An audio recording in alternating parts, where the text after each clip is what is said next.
अब हम आते हैं इसके सेक्शन नंबर 18 के ऊपर, इसको हम रीड करते हैं। Where there is a contract for the sale of unascertained goods, no property in the goods is transfer to the buyer unless and until the goods are ascertain. यानी कि जो property है वो बायर को तब तक ट्रांसफर नहीं होगी जब तक गुड्स जो हैं वो असर्टेन नहीं हो जाते हैं। I will give an example of this कि असर्टेनमेंट और अनअसर्टेनमेंट होता है क्या। फॉर एग्जांपल, एक पर्सन है, ये जाता है बाहर एक सब्जी वाले के पास, बी, और बी को बोलता है कि आप मुझे कुछ टमाटर दे दो, 1 kg ऑफ टोमेटोज मेरे को चाहिए। अब यहां पे जब तक बायर या फिर सेलर टमाटर को अलग नहीं कर लेता, जो टमाटर उसको चाहिए उसको वो अलग नहीं कर लेता है, तब तक जो गुड्स हैं वो बायर के पास ट्रांसफर नहीं होंगे। यानी कि जब तक ए या तो खुद कर ले या तो बी को बोल दे, वो जब आप देखते होगे सब्जी मंडी में जाते हो या कहीं भी जाते हो, उनके पास काफी सारे टमाटर होते हैं, उसमें से आप 1 किलो निकाल लेते हो। तो इसी का मतलब होता है असर्टेन गुड्स, यानी कि आपने अपने जो हिस्सा है उसको असर्टेन कर लिया। जब वो पूरे का पूरा सपोज 10-20 किलो उसकी क्रेट क्या उसके मंडी में रखे हुए थे, 10-20 किलो टमाटर, तो जब वो ऐसे ही पड़े हुए थे तब उनको हम बोलते हैं अनअसर्टेन गुड्स। लेकिन जब आपने उनको अलग कर लिया अपने लिए, तब हम उनको बोलेंगे असर्टेन गुड्स। तो सेक्शन नंबर 18 हमें ये बोलता है कि जब तक हम अपने टमाटर को अलग नहीं कर लेते हैं, तब तक जो है गुड्स ट्रांसफर नहीं होंगे बायर को, यानी कि ए को गुड्स ट्रांसफर तब तक नहीं होंगे। ओके, तो यही है हमारा एग्जांपल ऑफ सेक्शन नंबर 18। अब हम आते हैं इसके सेक्शन नंबर 19 के ऊपर, इसको हम रीड करते हैं। Where there is a contract for the sale of specific or certain goods, the property in them is transferred to the buyer at such time as a party to the contract intended to be transferred. यानी कि अगर आपको एक specific contract बना हुआ है जिसमें लिखा हुआ है कि प्रॉपर्टी बायर को कब ट्रांसफर होगी, तब आप जो है कॉन्ट्रैक्ट के हिसाब से चलोगे।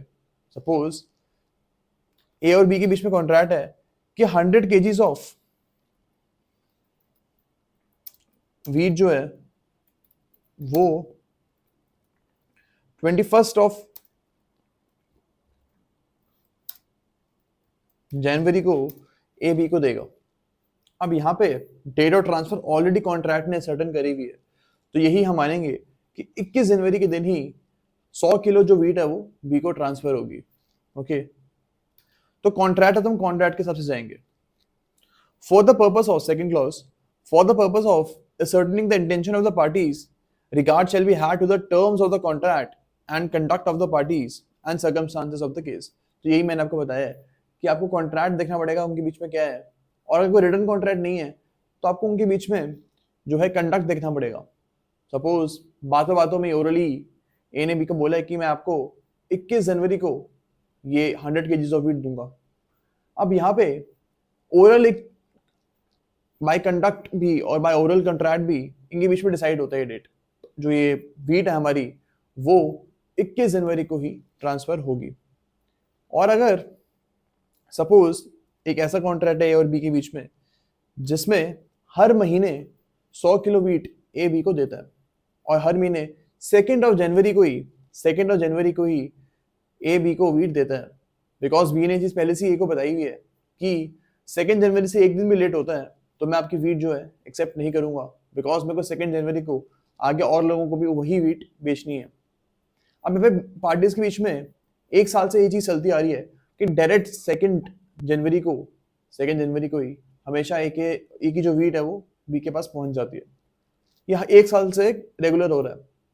अब यहाँ पे इनके बीच में कंडक्ट बन गया और आगे जाके अब ये चीज सुनिश्चित हो चुकी है कि 2 जनवरी को ही हमेशा वीट आएगी हर महीने।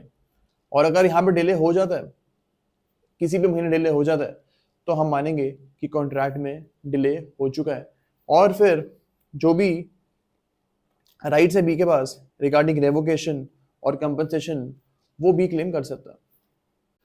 अब हम आते हैं क्लॉज नंबर 3 के ऊपर, जो कि बोलता है कि सेक्शन नंबर 20 से लेकर 24 तक कुछ रूल्स हमें गिवन है, उन रूल्स को हम फॉलो करेंगे अगर कोई स्पेसिफिक कॉन्ट्रैक्ट नहीं है ये पता लगाने के लिए कि गुड्स कब ट्रांसफर होंगे। तो सपोज अगर ऐसा कोई कॉन्ट्रैक्ट नहीं है और बी के बीच कि इस दिन को मैं गुड्स ट्रांसफर कर दूंगा बायर को, तो इन दैट केस हम सेक्शन नंबर 20 से लेकर 24 तक जो भी रूल्स हैं उनको फॉलो करेंगे। अब हम आते हैं इसके सेक्शन नंबर 20 के ऊपर।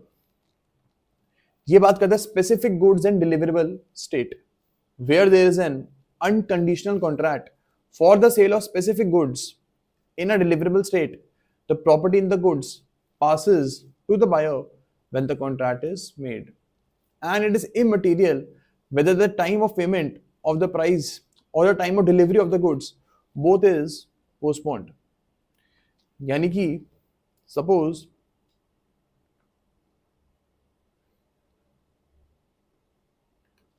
ए बी के पास जाता है, बी के गोडाउन में जाता है और 100 kgs ऑफ वीट जो है वो अलग कर लेता है, सर्टन कर लेता है।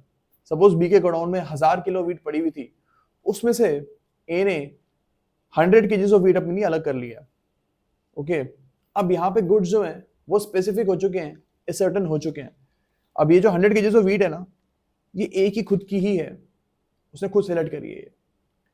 अब यहाँ पे कॉन्ट्रैक्ट ऑफ सेल उसी दिन हो जाता है, उसी दिन ए बी को बोलता है कि ये वीट जो है मेरे को चाहिए और या मेरे को 10 दिन के बाद दे देना, 10 डेज के बाद मेरे को ये वीट आप डिलीवर कर देना। बी बोलता है ठीक है। अब यहाँ पे डिलीवरी तो 10 दिन के बाद हो रही है और पेमेंट भी 10 डेज के बाद ही होगी, लेकिन कॉन्ट्रैक्ट ऑफ सेल कब हुआ है? कॉन्ट्रैक्ट ऑफ सेल उसी दिन हुआ है जिस दिन ये 100 किलो वीट ए ने अलग करके रखती थी अपने बी के गोडाउन में ही अलग करके। जिस दिन ए ने 100 किलो वीट रख दी थी, हम मानेंगे कि कॉन्ट्रैक्ट ऑफ सेल उसी दिन एंटर अपॉन हो चुका था। ओके, यहाँ पे डिलीवरी 10 दिन के बाद होनी है, प्राइस भी 10 दिन के बाद पे होना है, लेकिन इससे हमें कोई मतलब नहीं है। हमको बस ये देखना है कि स्पेसिफिक गुड्स जो है वो किस दिन को असर्टन हुए हैं। ओके, अब यहाँ पे हमको ये चीज भी देखनी है कि कॉन्ट्रैक्ट जो है वो अनकंडीशनल होना चाहिए, यानी कि ऐसी कोई कंडीशन नहीं लगानी चाहिए ए ने बी के ऊपर कि आप इस वीट को पहले धो के आओ या कुछ भी करो, इसको साफ वाफ करो। ऐसा इन्हें कुछ नहीं बोला था, इन्हें सीधा बोला कि ये अब वीट मेरी हो गई है। अगर ये कोई कंडीशंस देता कि ये पहले इसको वीट को धो उसके बाद मैं इसको सर्टन करूंगा, ऐसी कोई उसने कंडीशन करी होती, in that case section number 20 उस ट्रांजैक्शन के ऊपर नहीं लगता। ओके, इसमें एक और चीज बोली गई है that specific goods must be in deliverable state, यानी कि जो वीट थी वो डिलीवरेबल स्टेट में थी या फिर नहीं थी। हमारे एग्जांपल में वो डिलीवरेबल स्टेट में थी, यानी कि उसकी डिलीवरी उस दिन भी हो सकती थी, वो एकदम रेडी गुड्स थे, लेकिन स्टिल कॉन्ट्रैक्ट में लिखा है कि 10 दिन के बाद आनी है, तो उन्होंने बोला चलो 10 डेज के बाद हमको आप डिलीवर कर देना। लेकिन हमको ये चीज देखनी है कि goods at that time were they in deliverable state और नॉट, एंड हमारे एग्जांपल में वो थे डिलीवरेबल स्टेट में। अब हम आते हैं सेक्शन नंबर 21 के ऊपर, specific goods to be put into deliverable state. इसका भी हम एग्जांपल लेते हैं। फॉर एग्जांपल ए ने बी को बोला है कि आप एक पेंटिंग आप बनाओ।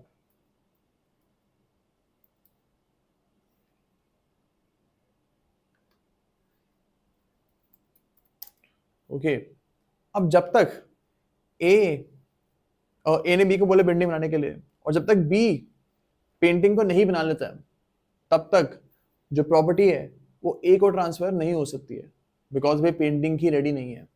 तो यहाँ पे आपको इस पेंटिंग को डिलीवरेबल स्टेट में लेके आना है। जब तक वो डिलीवरेबल स्टेट में नहीं आती है, तब तक आप ये नहीं मानोगे कि गुड्स ट्रांसफर हो गए हैं। ओके, इसको हम रीड करते हैं। Where there is a contract for the sale of specific goods and the seller is bound to do something to the goods for the purpose of putting them into deliverable state, the property does not pass until such thing is done। तो हमारे जो हमने section number 20 में example देखा था, उसमें wheat deliverable state में उसी टाइम पे थे, कुछ उसमें एक्स्ट्रा करने की जरूरत नहीं थी। लेकिन अभी जो हमें 21 में एग्जांपल लिया है, वहां पे तो पेंटिंग अभी रेडी हुई नहीं है। जब तक पेंटिंग रेडी नहीं हुई है, तब तक आप ये कैसे बोल सकते हो कि बायर को पेंटिंग डिलीवर हो चुकी है? ओके, या जो पेंटिंग है बायर को ट्रांसफर हो चुकी है, हमें बोल ही नहीं सकते हैं, and that is why section number 21 की यही रेलेवेंस है हमारी। ओके, अब हम आते हैं सेक्शन नंबर 22 के ऊपर। ये बात करते हैं where there is a contract for the sale of specific goods in a deliverable state, but the seller is bound to weigh, measure, test, or do some other act or thing with reference to the goods for the purpose of ascertaining the price, the property does not pass until such act or thing is done and the buyer has notice thereof। यानी कि for example ए ने B की मंडी में गया है और वहां पे उसने 2 किलो टमाटर अलग करके रख लिए हैं, ज्यादा ही खराब स्पेलिंग हो गई इसकी। ओके, 2 केजी ऑफ टोमेटोज ना उसने अलग करके रख लिए हैं। तो क्या हम ये मान लेंगे इन दिस केस कि गुड्स जो है बायर को ट्रांसफर हो चुके हैं?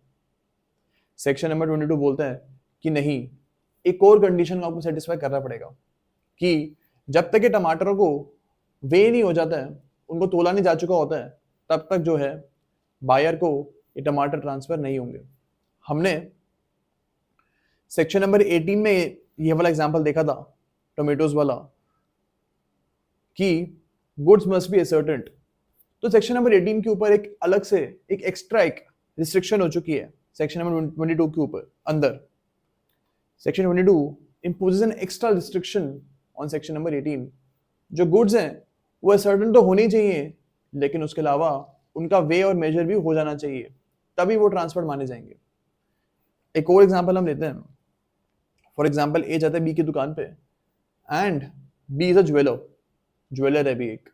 अब बी के पास वो जाता है और बोलता है कि मेरे को 100 ग्राम गोल्ड चाहिए, 100 ग्राम्स ऑफ गोल्ड मेरे को चाहिए।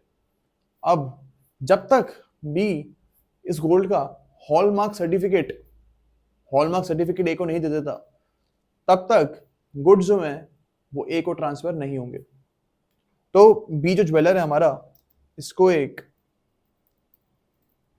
हॉलमार्क सर्टिफिकेट ए को देना पड़ेगा।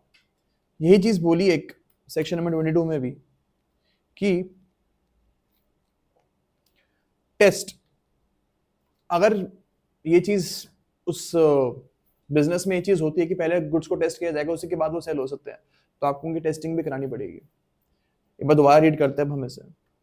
Where there is a contract for the sale of specific goods in a deliverable state, but the seller is bound to weigh, measure, test, or do some other act or thing with reference to the goods for the purpose of ascertaining the price, the property does not pass until such act or thing is done and the buyer has notice thereof।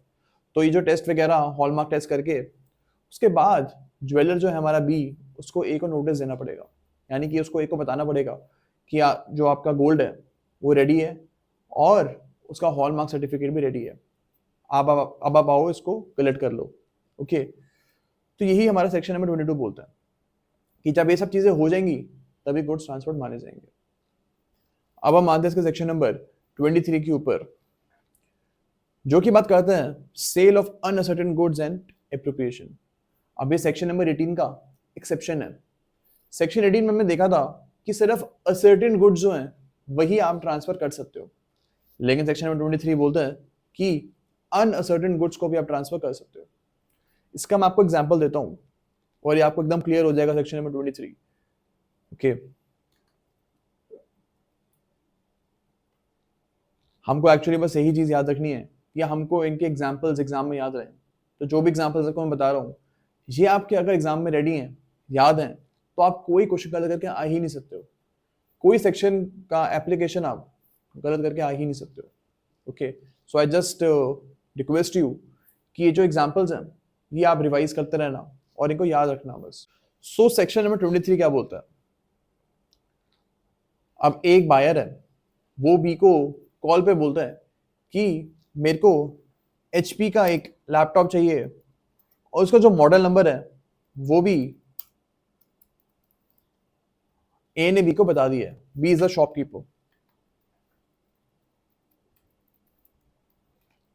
तो model number भी बता दिया है और ये भी बता दिया कि HP का लैपटॉप मेरे को चाहिए।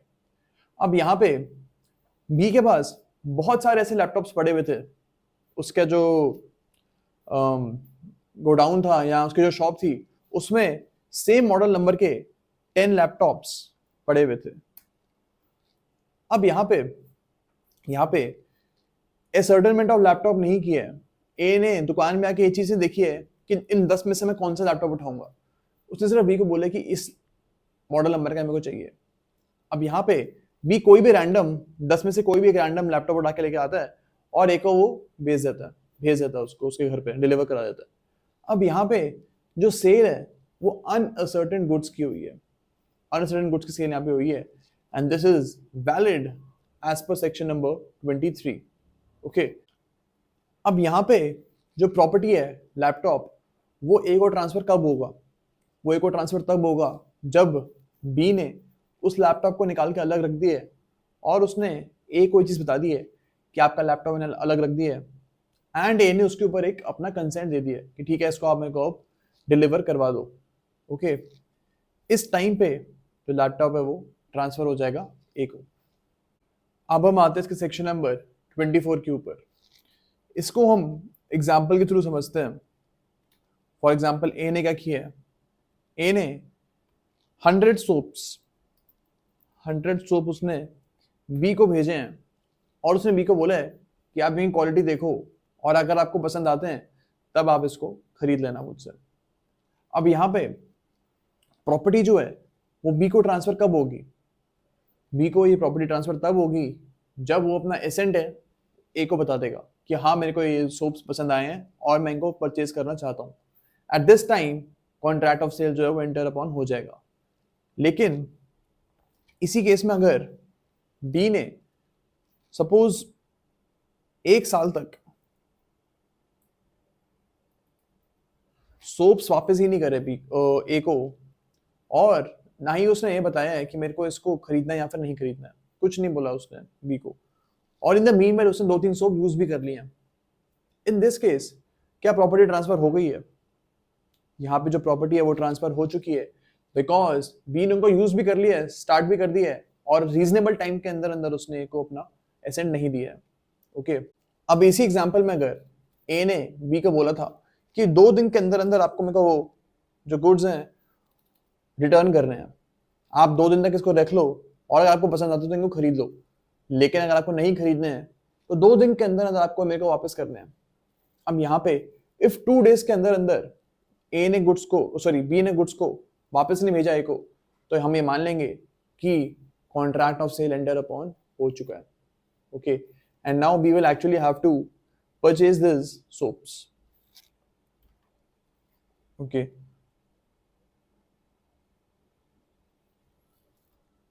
इसको हम एक बार रीड भी कर लेते हैं।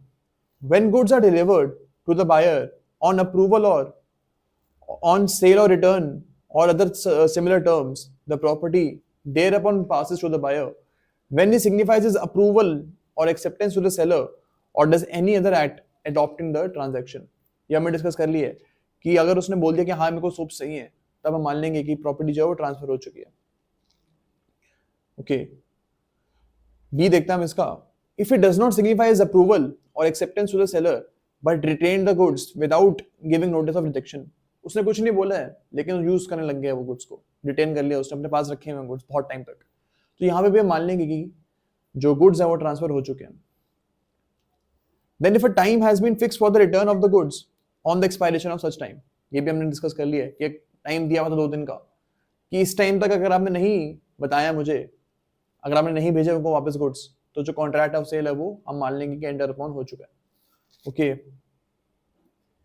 अब हम आते सेक्शन नंबर 25 के ऊपर। इसको पढ़ने से पहले एक कॉन्सेप्ट आपको मैं रिकॉल करवा देता हूं कि प्रॉपर्टी ट्रांसफर बायर को कब होगी। प्रॉपर्टी ट्रांसफर तभी उस दिन होगी जब contract of sale enter upon हो चुका है। हमको इस चीज से फर्क नहीं पड़ता कि पेमेंट बाद में होगी या डिलीवरी बाद में होगी, हमको इस चीज से फर्क नहीं पड़ता।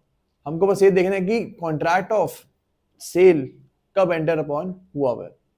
ओके, लेकिन सेक्शन नंबर 25 एक अलग बात बोलता है कि कॉन्ट्रैक्ट ऑफ सेल में अगर सपोज जो हमारे सेलर हैं उन्होंने ये चीज लिखी हुई है कि प्रॉपर्टी ट्रांसफर तभी होगी जब पेमेंट पूरी की पूरी मिलेगी, अगर कॉन्ट्रैक्ट में ये चीज लिखी हुई है आपने, तब आपको इस लिखी हुई चीज के बाउंड होना पड़ेगा। सपोज ए ने बी को बोला है कि जो मैं कार है आपको तभी ट्रांसफर करूंगा जब मेरे को इस कार की पूरी पूरी पेमेंट मिल जाएगी। सपोज 10 दिन के बाद भी पूरी की पूरी पेमेंट करते हैं कार की, तो जो कार है वो 10 दिन के बाद ही बी को ट्रांसफर होगी। ओके, अब ये कॉन्ट्रैक्ट में उन्होंने स्पेसिफिकली लिखा हुआ था, लेकिन अगर ऐसा कुछ भी उन्होंने कॉन्ट्रैक्ट में नहीं लिखा है तो जिस दिन कॉन्ट्रैक्ट ऑफ सेल हुआ है उसी दिन गाड़ी बी को डिलीवर हो जाएगी। ऐसा नहीं होगा कि जब पैसे मिलेंगे तब होगी। ओके, तो सेक्शन 125 बोलता है कि आप अपने कॉन्ट्रैक्ट में चीज लिख सकते हो।